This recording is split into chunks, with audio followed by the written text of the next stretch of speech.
মোহতারাম মাওলানা আব্দুর রব বেলালী মহোদয় আপনার কাছে আসছি। জি, ইনশাআল্লাহ। আপনার কাছে জানতে চাইবো যে নামাজের গুরুত্ব নিয়ে আপনি কথা বলবেন ইনশাআল্লাহ তাআলা।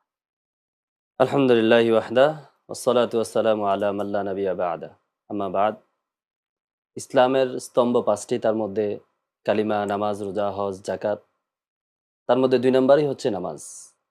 নামাজের ব্যাপারে আল্লাহ রাসূল সাল্লাল্লাহু আলাইহি ওয়াসাল্লাম বলেছেন যে নামাজ হলো ঈমানদার এবং কাফেরদের মধ্যে পার্থক্য নির্ণয়কারী। আবার যে ব্যক্তি ইচ্ছাকৃতভাবে নামাজ ছেড়ে দিবে তবে সে কুফরি করল।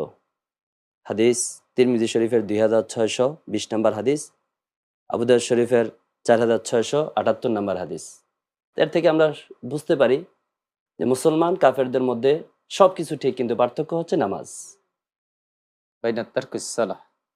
বাইনাত তারকিস সালাহ, নামাজ মুসলমানদের কাফেরদের মধ্যে পার্থক্য, আর অন্য সবকিছু ঠিক। যে এই ফজিলত সম্পর্কে আরেকটু কথা শুনবো আপনি। ফজিলত সম্পর্কে আল্লাহ পাক পবিত্র কোরআন কারিমের মধ্যে বলতেছেন, ইন্নাস সালাতা তানহা আনিল ফাহশাই ওয়াল মুনকার। নিশ্চয়ই নামাজ সমস্ত অশ্লীল কাজ থেকে বিরত রাখে। আসলে নামাজ আমাদেরকে ওই রকমভাবে পড়তে হবে যেরকমভাবে আল্লাহ রাসূল সাল্লাল্লাহু আলাইহি ওয়াসাল্লাম বলছেন, সল্লু কামা রাআইতুমুনি উসাল্লি। জি, আপনার কাছে আসবো ইনশাআল্লাহ। কারণ আরো কিছু প্রশ্ন নিয়ে আসবো যে আপনি বলেছেন যে ইন্নাস সলাতা তানহা আনিল ফাহশাই ওয়াল মুনকার। মুনকার।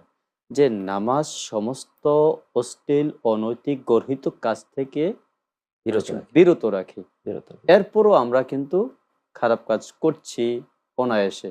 এ প্রাসঙ্গিক কিছু কথাবার্তা নিয়ে আসবো ইনশাআল্লাহ তাআলা। ইনশাআল্লাহ। যে আমরা আপনাকে আপনার কাছে আপনাকে ধন্যবাদ। আপনি সুন্দর বলছেন।